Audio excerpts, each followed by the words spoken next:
Dan hari ini memang yang kita bisa lakukan dalam konteks pilkada adalah bagaimana melakukan penyadaran itu, di mana daerah itu tidak diberikan kemerdekaan untuk bagaimana menentukan pimpinan mereka. Ada? Oh ya, silakan. Tadi ada pertanyaan untuk Bang Jainal, silakan. Ya, saya setuju dengan Bang Jainal tadi bahwa untuk menyelamatkan proses demokrasi kita yang tersandra oleh dominasi elit ini adalah bagaimana kita membangun penyadaran. Walaupun memang sulit untuk kita rubah mindset atau pragmatisme yang sudah terlampau kental di tengah-tengah masyarakat kita. Dan menurut saya itu tugas mulia dari para intelektual, ya, masyarakat kampus terutama. Karena ini juga harga yang terlampau mahal yang harus kita terima setelah kita meninggalkan tempat pergumulan kita, ya kan? Jadi mahasiswa itu kan kalau kembali bukan ke kota, tapi ke pusat-pusat komunitas masyarakat. Jadi kalau hari ini kita tanya 10 mahasiswa tentang bagaimana kondisi masyarakat kita, mungkin sedikit yang bisa memahami secara jelas, ya. Tapi kalau partai politik mereka hatam sekali, tahu apa kebutuhan mendesak yang harus dipenuhi oleh masyarakat kita, sehingga konsep-konsep misalnya money politik itu menjadi obat yang paling ampuh untuk mereka jual di tengah-tengah masyarakat kita. Karena itu pendidikan politik itu menjadi cara yang paling efektif untuk merubah mindset masyarakat kita di dalam melihat pilkada itu. Karena esensi utama pilkada itu kan bagaimana cara praktis kita untuk melahirkan pemimpin yang betul-betul punya tanggung jawab untuk memikirkan kondisi masyarakat dan daerah, ya. Karena ini kan sebetulnya momentum yang harus dimanfaatkan oleh elit dan kita semua yang ada di daerah setelah kita bebas menentukan pemimpin kita. Jadi 32 tahun bukan waktu yang singkat. Kita dulu tidak pernah bisa kebayang bisa memilih langsung kepala daerah kita. Biasanya di era Orde Baru kan dia yang ditentukan. Dan di antara pimpinan kepala daerah yang ditentukan itu sedikit dari sipil. Selalunya dari pensiunan ABRI ataupun kepolisian, ya, yang bisa menjadi kepala daerah. Oke, Bang Alfian ada pertanyaan karena tadi singgung masalah sistem kerajaan Kesultanan Buton gitu. Ini bila juga ini orang yang suka mengamati masalah tentang budaya Buton gitu. Ya, silakan. Ya, terima kasih. Terima kasih juga untuk narasumber malam ini. Kupikir banyak juga yang tidak mau hadir di Kopi Intelektual. Padahal ya bisa dibilang Buton sebagai sebuah budaya itu sudah menunjukkan intelektualnya sejak zaman kerajaan, di mana keberanian untuk mengungkapkan banyak hal, dan salah satunya itu tertuang dalam Undang-Undang Murtaba 7, Sistem Pemerintahan Kesultanan Buton, yang secara garis besar saya melihat dalam Undang-Undang Murtaba 7 itu terdiri dari kandungan pembukaan, terus isi, dan kandungan bagaimana dasar-dasar pemerintahan itu dijalankan.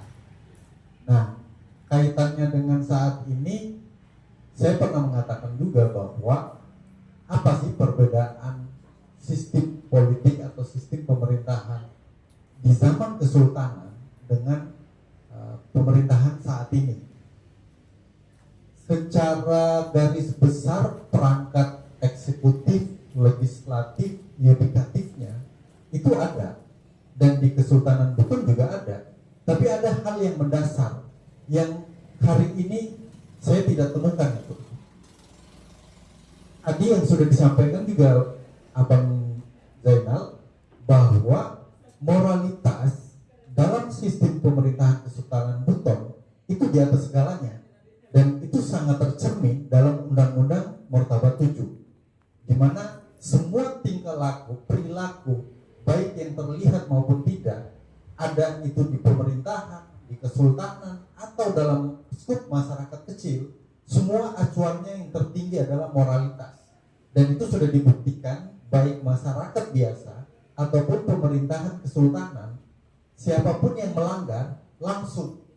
Nah, hari ini moralitas itu kita tidak temukan. Sekalipun sudah menjadi tersangka, itu tetap berusaha untuk keluar dari tersangka itu. Justru yang aneh, negara Jepang yang mungkin kita tidak pernah mengenal mereka sebagai negara kesultanan yang mengacu kepada Islam misal, mereka punya budaya malu tinggi. Nah, saya persepsikan budaya malu itu lebih kepada pemahaman moralitas yang mendasar. Dengan deskripsi mereka adalah, oh, saya sudah berbuat salah, saya akan bertanggungjawabkan sebagai nama besar keluarga atau sebagai nama besar pribadi. Itu diperjuangkan. Nah, hari ini tidak. Repotnya lagi sekarang, sudah peraturannya kita tidak perjuangkan, kriteria kepemimpinannya menjadi kacau balau.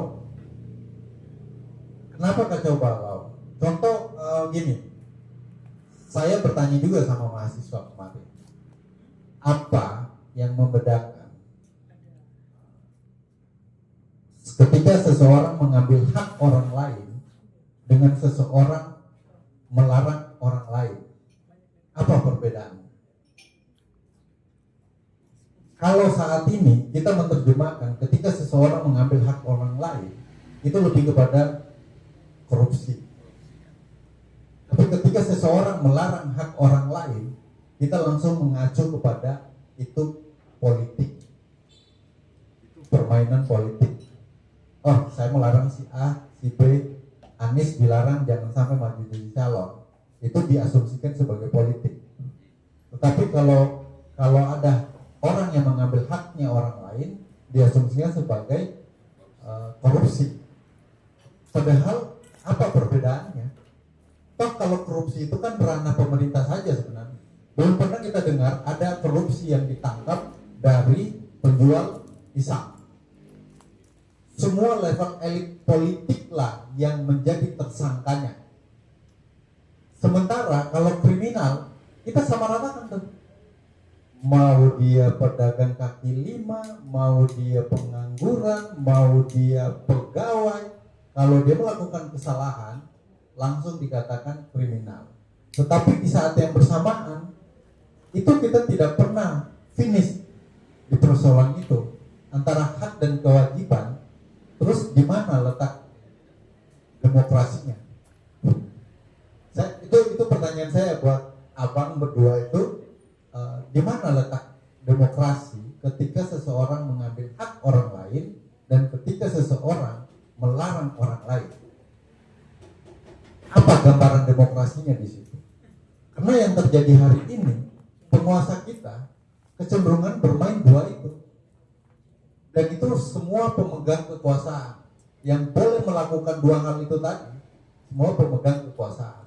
Karena ketika dia tidak punya kekuasaan, dia dikategorikan kriminal biasa. Itu mungkin yang ingin saya pertanyakan.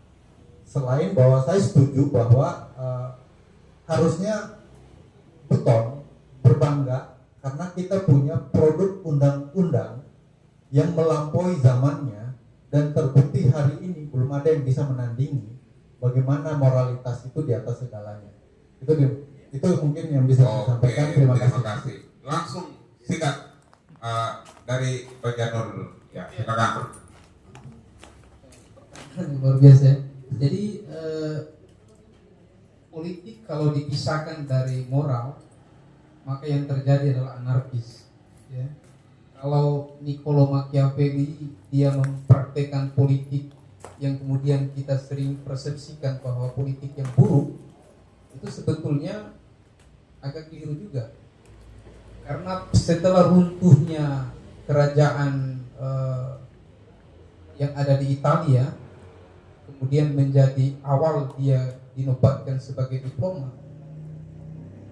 Kemudian ada pengalaman panjang yang dilakukan oleh Machiavelli mengelilingi berbagai macam negara, dan satu kesimpulan yang didapatkan oleh Machiavelli adalah bahwa taktik dan strategi hampir semua pemimpin yang pernah ia dapatkan dalam kunjungan-kunjungannya itu adalah bagaimana menempatkan kekuatan yang full power itu sebagai apa ya, sebagai tameng mereka untuk melestarikan kekuasaan mereka. Nah, jadi dia berkesimpulan bahwa dalam politik yang kita gunakan memang kekuatan, tanpa harus memikirkan dampaknya seperti apa. Ya. Tetapi kemudian setelah raja yang berkuasa itu keluar dan kemudian merebut kembali kekuasaan di kerajaan Italia tadi, lalu kemudian menggeser posisi Machiavelli kemudian baru sadar ternyata bahwa proses politik atau kekuasaan itu tidak bisa kita pisahkan dengan etika. Walaupun caranya juga dia harus meminta-minta, misalnya menulis satu buku yang kemudian kita kenal dengan prinsipal itu ya. Prinsip. Prinsip. Intinya adalah dia meminta kembali kepada kerajaan, keluarga raja yang sudah berkuasa kembali tadi agar dia diangkat kembali. Kemudian kita bandingkan misalnya filsuf-filsuf lain yang sejak awal konsisten bahwa dalam politik itu tidak bisa kita pisahkan dengan etika, itu kemudian mereka berhasil katakanlah mewujudkan output politik yang bisa memberi kepuasan ya bagi rakyat.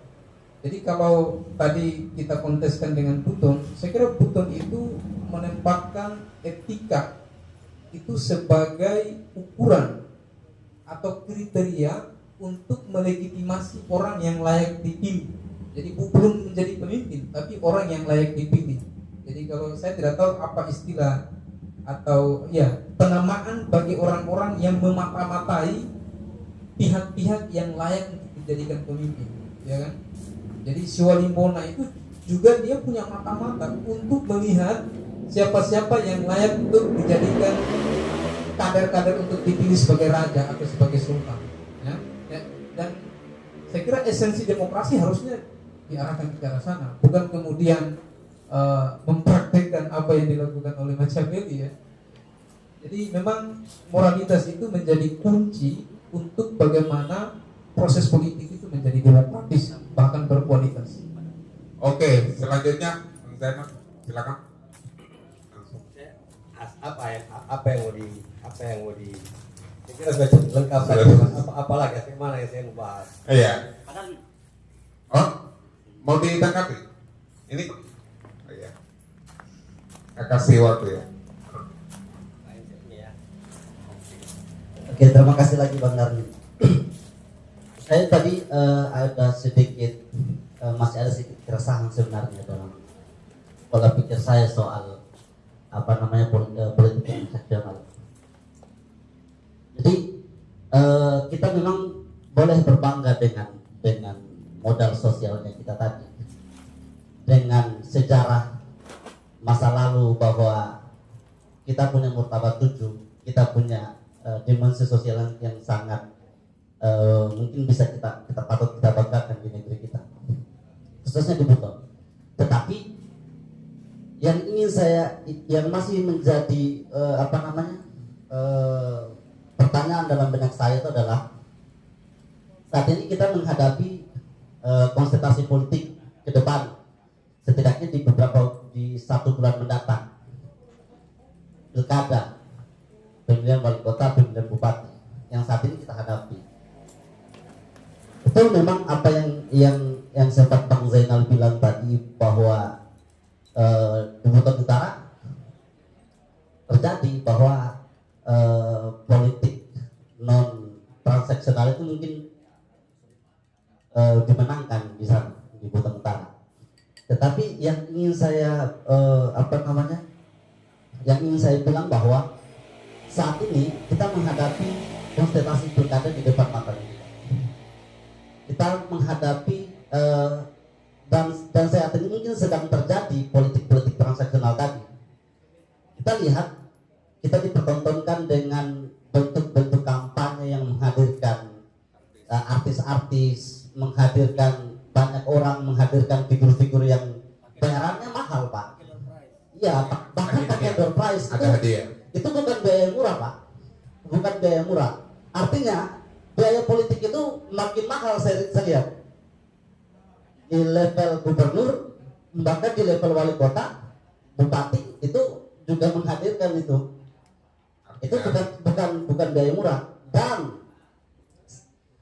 di kalangan generasi juga yang kita sebut saat ini adalah generasi Z, itu terjadi juga. Itu bahkan ada figur-figur Gen Z yang dianggap kompeten atau yang dianggap punya basis massa, itu dipanggil juga. Kamu punya masa berapa, saya kasih kau uang untuk itu. Artinya yang saya ingin tanyakan adalah apa langkah konkretnya kita yang sekarang? Karena saya belum melihat ada figur politik, ada calon-calon kandidat yang memang murni tanpa transaksi politik tadi, tanpa money politik tadi. Ini yang masih menjadi keresahan dalam benak saya sebenarnya. Ini khususnya di pilkada. Iya, saya tidak ingin hanya mengenang masa lalu bahwa kita punya modal sosial, kita punya martabat 7. Tetapi langkah konkret yang sekarang, kita sedang menghadapi pertarungan yang idealis yang memang betul-betul menjadi masalah besar sebenarnya kalau kita biarkan. Seperti itu. Terima kasih. Oke, iya. Silakan, Mas. Saya kok menangkap nada pesimis gitu ya. Itu Tidak ada tendensius, Pak. agak kontras dengan Pikiran tadi. tidak dengan sosok dia sebagai seorang pemuda. Oh iya. Ya mestinya kan harus optimis. Harus ada Sebenarnya apa? pilkada itu kita tidak memilih yang paling ideal, tapi mencegah kalau ada yang bilang gitu ya, memilih yang terbaik dari yang terburuk, atau paling tidak mencegah orang jahat memimpin. Kan sederhana aja seperti itu. Kenapa harus pesimis dengan saya kok yakin lah. Ayo ikut belakang saya. Kita gagalkan orang-orang yang merasa diri punya duit dan bisa membeli daerah ini. Saya bukan satu pilkada, 2-3 pilkada saya sudah lakukan. Jadi saya tidak terlalu pesimis. Nah, persoalan kita ini kan kalau kelas menengah, perubahan itu kan teorinya harus dari kelas menengah. Yang bisa memimpin itu kelas menengah. Kita ini kalau kita punya kepedulian sebagian saja, saya kira ini bisa kita minimalisir itu money politik. Institusi yang kelembagaan sudah ada secara formal itu, ada Bawaslu, tapi kan dengan 5 orang ini bagaimana bisa melaksanakan fungsi pengawasan. Jadi memang harus ada partisipasi terutama kampus, dan saya hadir ke sini bukan untuk berbicara ceramah teori segala macam. Saya datang ini karena mau bertemu dengan teman-teman di sini yang saya yakin juga masih punya semangat seperti itu meskipun masih terpendam lah. Saya mau datang untuk bagaimana kita bisa. Siap. Ya, saya kira ya modal sosial itu juga penting sebab ya, kita tidak historis sebenarnya ini. Kita tidak historis. Nah, tidak ada yang susah sebenarnya kan itu sudah pernah kita lakukan. Dan kalau kita punya data, saya malah sudah bisa memetakan. Kalau saya sudah punya pemetaan daerah mana yang akan kelompok mana yang akan diservis, punya pemetaan. Iya. Karena kalau tidak ada, saya malah punya gambaran siapa yang akan jadi wali kota yang paling potensial. Kalau ini pilkadanya bagus, tapi orang yang nomor 5 pun, yang surveinya nomor 5 pun itu bisa jadi pemenang kalau dia politik luar.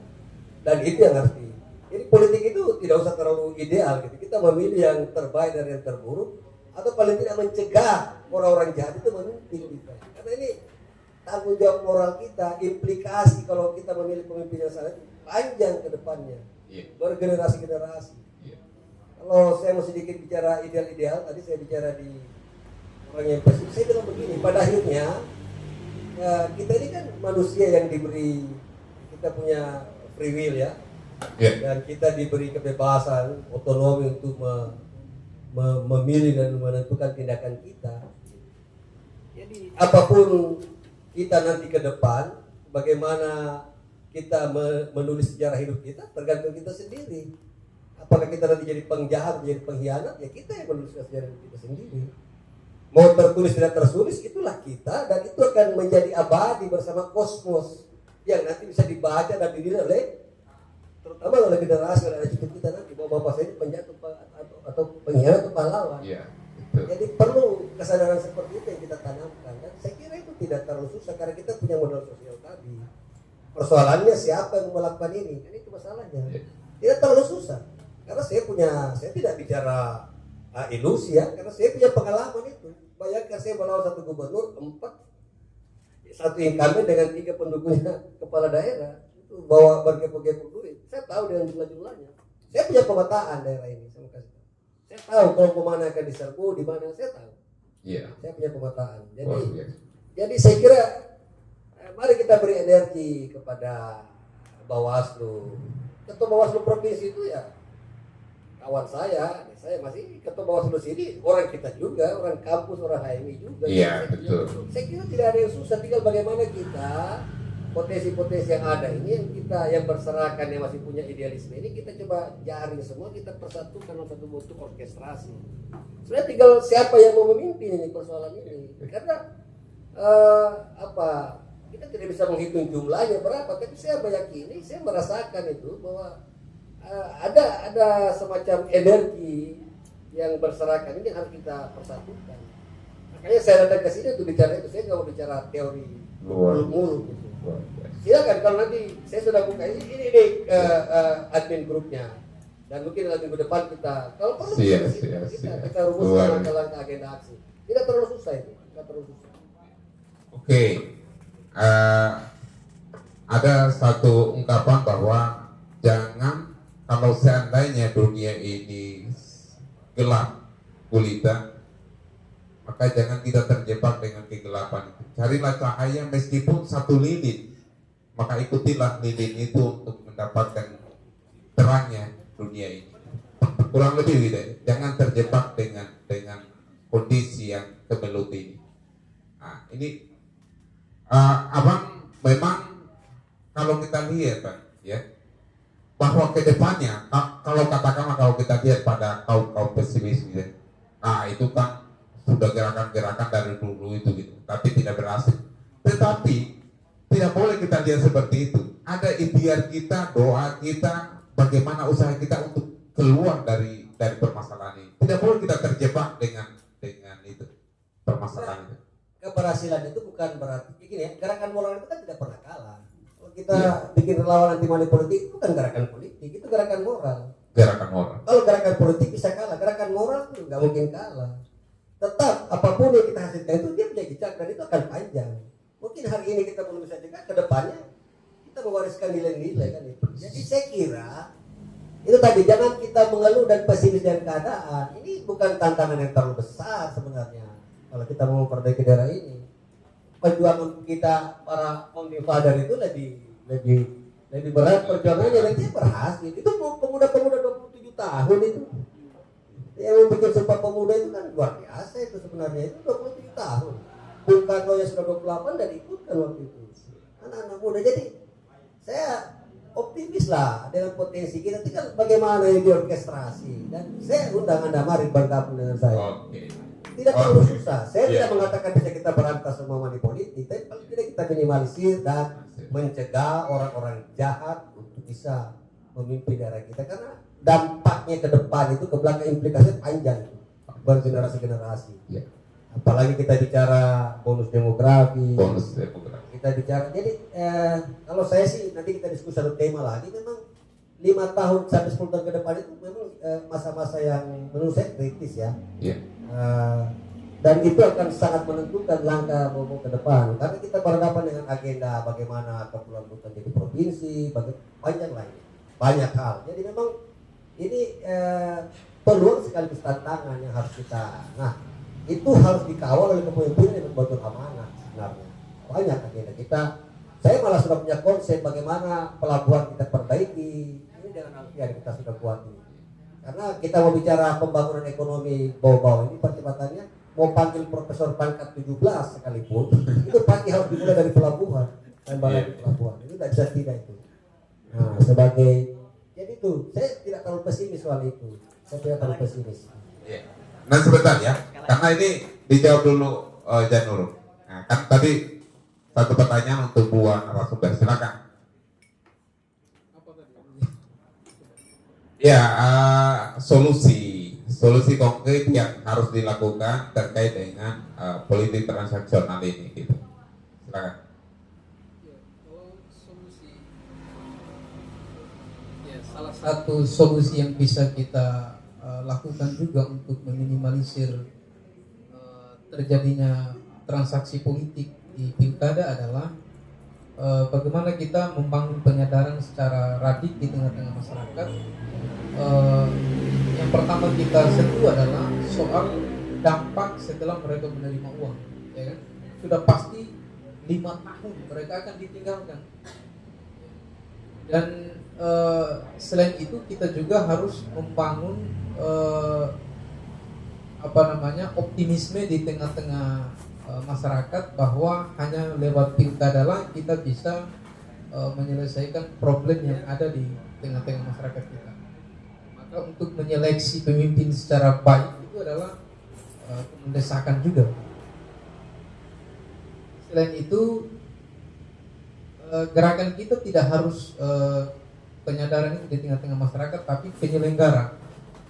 Jadi ketika penyelenggara misalnya Bawaslu dan KPU membiarkan politik transaksional ini berjalan, maka secara tidak langsung mereka tidak mengindahkan tanggung jawab yang sudah diberikan oleh konstitusi kita.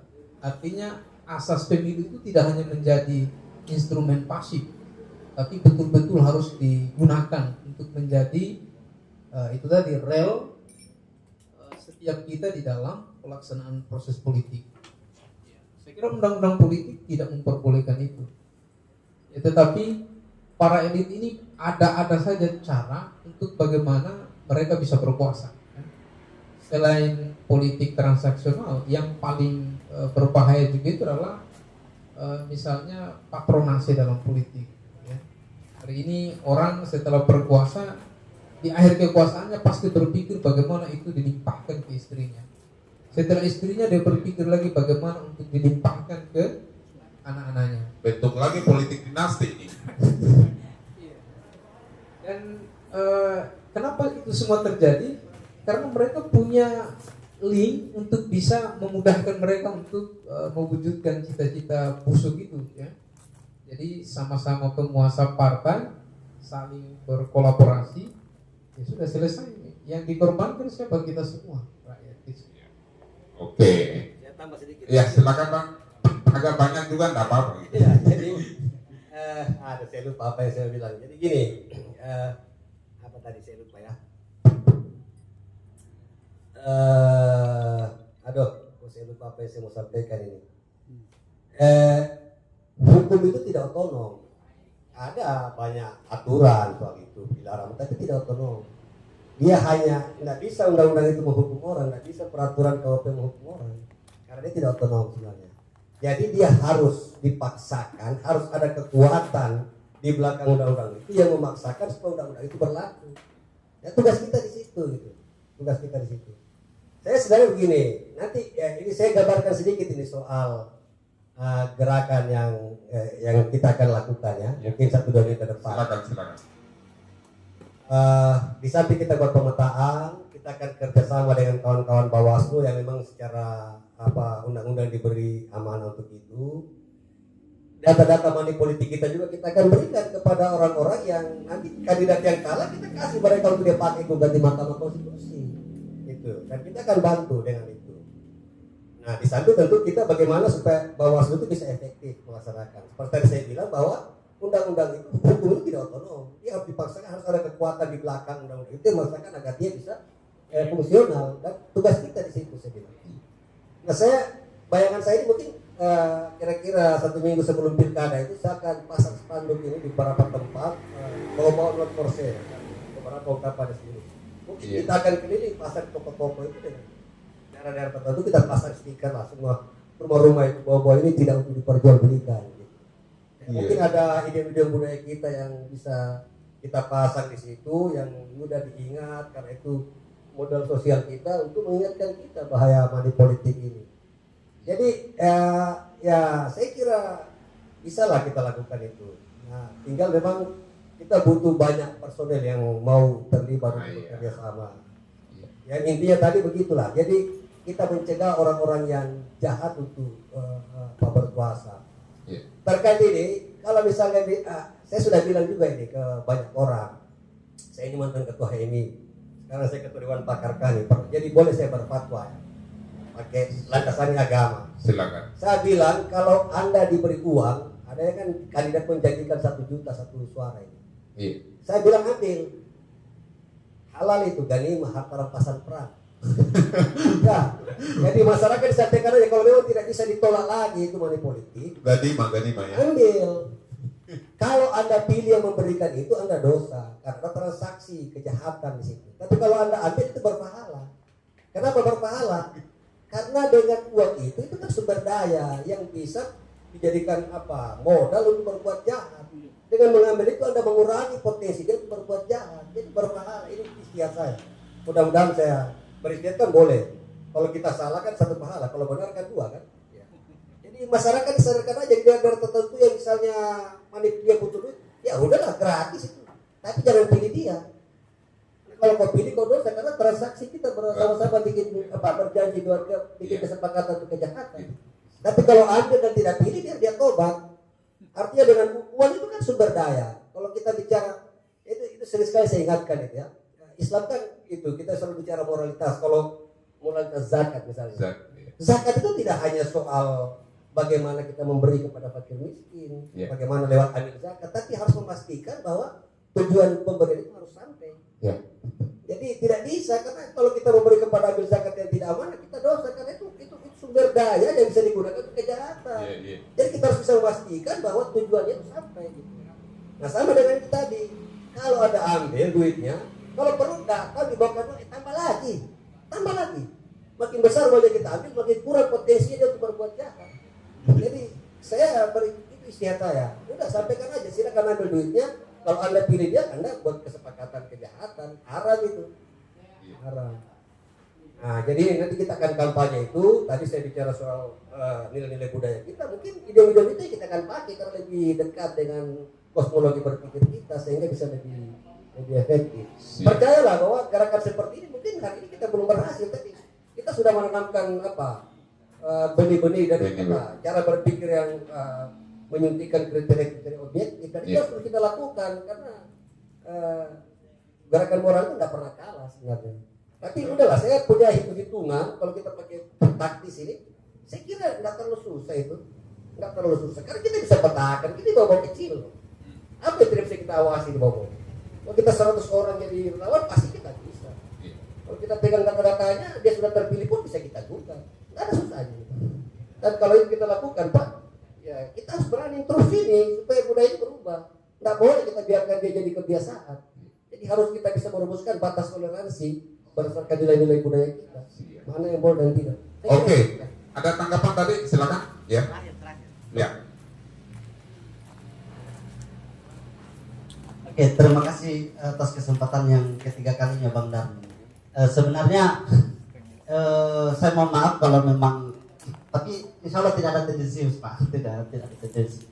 Hanya keresahan saja sebenarnya. Saya teringat satu ungkapan, saya lupa itu ungkapannya siapa, tetapi kurang lebih bahasanya seperti ini. Proses pemilihan itu, pemilihan kandidat itu, atau proses pemilihan calon pemimpin itu dalam demokrasi itu ibarat kita memilih calon penindas berikutnya. Artinya kita hanya dibuat pilihan saja di mana penindas yang akan kita pilih berikutnya. Dan kenapa saya bilang seperti itu? Karena memang dari proses perekrutan tadi sampai proses mendaftar sebagai calon kandidat itu kayaknya itu dimulai dari transaksi politik tadi. Kenapa? Karena memang biaya politik yang mahal. Para kandidat itu harus bisa memberi mahar kepada partai-partai politik. Itu saja sudah membuat masyarakat atau kita ragu.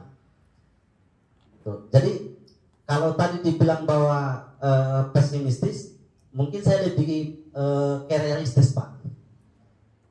Karena kenapa saya ngomong saya realistis? Karena memang sebenarnya untuk saya berpikir ke depannya tidak akan seperti ini, tidak juga, Pak. Saya juga memang berpikir dinamis juga memang perpolitikan kita sekarang.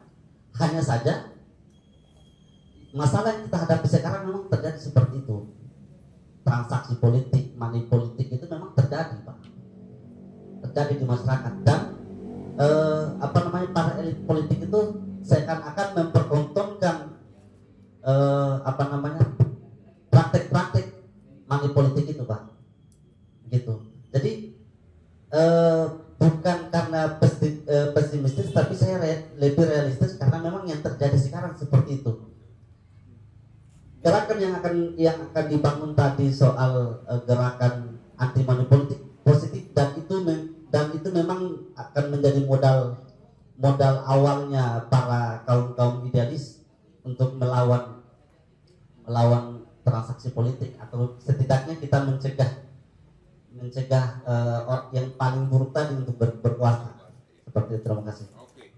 Saya harus menjawab. Bang, karena ini waktu. Iya, 2 menit.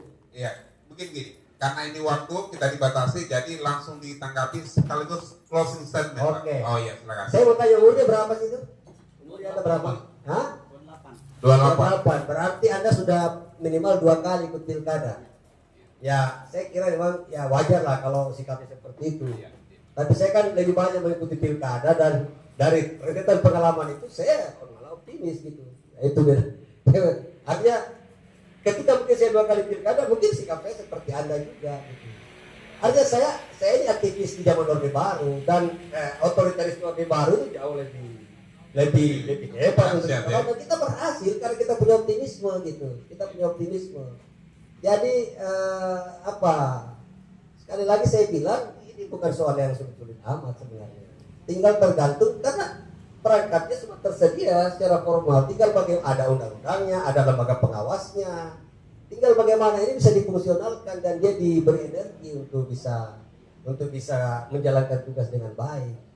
Dan saya kira tinggal bagaimana kita makin mensinergikan kekuatan itu, saya kira bisa lah. Kalau sekedar mencegah supaya orang jahat tidak memimpin kita kan, supaya kita terlalu berdosa kepada generasi yang akan datang, karena jangan sampai anak cucu kita bilang loh, ini generasi ayah saya, ini adalah lost generation. Dia hanya mewakili satu siklus generasi, tapi kemudian diumumkan sebagai generasi yang hilang. Saya kira itu saja. Oke. Itu sudah closing ya, Pak? Oh iya, silakan. Lanjut. Terima kasih. Jadi kesimpulan yang bisa saya berikan terkait dengan apa yang kita diskusikan pada malam hari ini. Jadi transaksi politik itu adalah efek dari pengelolaan proses politik yang yang melenceng dari substansi sendiri. Jadi kalau substansi awal proses politik setelah Orde Baru itu kan bagaimana pilkada ini menjadi instrumen penting untuk konsolidasi politik di tingkat lokal.